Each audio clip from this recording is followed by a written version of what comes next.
जफर इस्लाम, ये बैठक मतलब आज की ये करो या मरो वाली स्टेज आ गई है क्या? आज की जो बैठक है, किसान कह रहे हैं या तो सारे कानून वापस ले लो वरना हम तो 8 तारीख को यानी कि 3 दिन बाद भारत बंद का ऐलान करने वाले। तो ये बैठक इस लिहाज से बहुत ही अहम हो जाती है। देखिए संदीप जी, जब भी ऐसी बैठक होती है तो वो अहम होती है, चाहे पहली बार हो, दूसरी बार हो या 5वीं बार हो। हमारे किसान भाई बहनों को बहुत अहमियत देते हैं ये, इसलिए उस लिहाज से आप देखिए तो ये बैठक अहम है। उनकी बातों को सुनने का मौका मिलेगा और उनकी जो उनका प्रपोजल है वो सामने रखेंगे और सरकार के जो नहीं, किसान तो अब ये कहने लगे ना, तीनों कानून वापस लो वरना हम नहीं मानेंगे। यहां अमित बड़ी खबर दे रहे थे कि सरकार एमएसपी को कानूनी प्रावधान उसको देने पर भी विचार कर सकती है, लेकिन यहां तो अब कहा जा रहा है इस पर भी नहीं मानेंगे। तो ये बहुत ज्यादा कॉम्प्लिकेटेड होता जा रहा है क्या पूरा मामला? नहीं, बिल्कुल नहीं। मुझे पूरा विश्वास है, जैसा कृषि मंत्री जी ने कहा और हम मेरे ख्याल से प्रधानमंत्री जी से वो स्वयं मिलकर आ रहे हैं, तो जो उन्होंने कहा कि मुझे लगता है कि अभी इसके बारे में टीका टिप्पणी नहीं करनी चाहिए, मीटिंग हो जाने दीजिए। इस तरह की नकारात्मक सोच नहीं रखनी चाहिए। मुझे पूरी उम्मीद है कि पॉजिटिव आउटकम होगा, इसलिए कि ये हम किसान भाई बहनों के हितैषी है, उनकी चिंता करते हैं, इसलिए हमें पूरी उम्मीद है कि ये पॉजिटिव आउटकम होगा। लेकिन अभी इस पे कोई टीका टिप्पणी नहीं करनी चाहिए, इसलिए कि अभी तो वार्तालाप जो है शुरू होगी, चर्चा तो अभी होनी बाकी है। अभी खुद स्वयं जो मिनिस्टर कंसर्न है वो अभी जा रहे हैं और उन्होंने आपके चैनल को भी, आपने भी अपने चैनल पे दिखाया, उन्होंने कहा कि मुझे भी उम्मीद है कि किसान भाई आंदोलन का रुख ना लेके और उसकी तरफ ना बढ़ के बल्कि ये सकारात्मक जो है वो अप्रोच दिखाएंगे और इसकी पूरी जो चर्चा करने के बाद इसमें एक ऐसा आउटकम होगा जो सबको एक्सेप्टेबल हो। सही बात है डॉक्टर अजय उपाध्याय, लेकिन देखिए जब बातचीत होती है तो उसमें गिव एंड टेक होता है। सरकार अगर 2 कदम पीछे जाने को तैयार है, किसानों को भी अपनी मांगों से क्या हटना होगा? क्या ये ज्यादा प्रैक्टिकल एक तरीका होगा कि रास्ता निकले, या ये लड़ाई अब एस्केलेट हो रही है?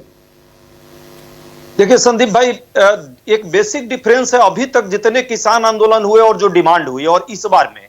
अभी तक जो आंदोलन वो करते थे अपने वेलफेयर के लिए, सरकार से डिमांड रखते थे और उसमें थोड़े कमोबेश होती थी, चल जाती थी।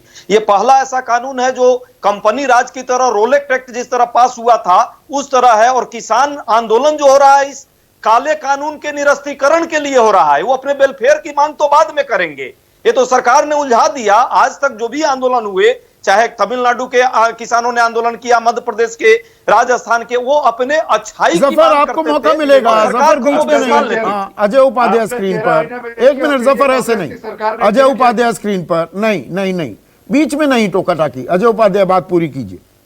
जी, मैं कह रहा हूं कि अभी तक जितने भी आंदोलन संदीप जी होते थे किसानों के, वो अपने वेलफेयर के लिए, चाहे एमएसपी की बात हो, स्वामीनाथन आयोग की जो बात थी कि C2 प्लस हाफ जो 50% बढ़ाना है उसकी मांग करते थे, और भी कई मांग होते थे, कपास के रेट होने चाहिए, एमएसपी का दाम बढ़ाना चाहिए परसेंटेज, तो उसमें कमोबेश सरकार मानती थी। कुछ किसान आंदोलन भी जो नेता थे वो भी मान जाते थे।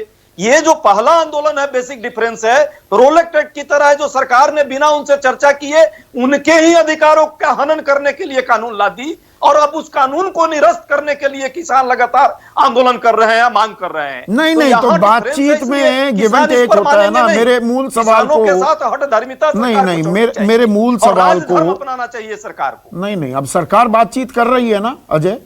नहीं, बातचीत तो कर रही है, लेकिन पूर्वाग्रह नहीं होना चाहिए। प्रधानमंत्री जी कितनी बार बोले, फुलझड़ी भी उड़ाते हैं, उस पर भी इवेंट मैनेजमेंट आज तक होती रही है, ताली बजाने पर भी कितने डिबेट हुए होंगे, और आज जो है किसानों पर इतना बड़ा आप उन पर उपकार कर रहे थे, उनकी मदद कर रहे थे, और अध्यादेश लाए चोर दरवाजे से चुपके, और पार्लियामेंट में पास भी ध्वनि मत से करा लिया। राज्यसभा के मेंबर हैं हमारे जफर भाई, याद करें कहां डिबेट हुआ था, वहां कौन से किसान प्रतिनिधि से बात हुई थी, कौन से विपक्षियों से बात हुई, क्यों नहीं सेलेक्ट कमेटी में गई बात? आज वही बात दिखावे के लिए जफर इस्लाम रिस्पॉन्ड कीजिए आप। जफर इस्लाम स्क्रीन पर, ये वही सवाल जो मैंने आप।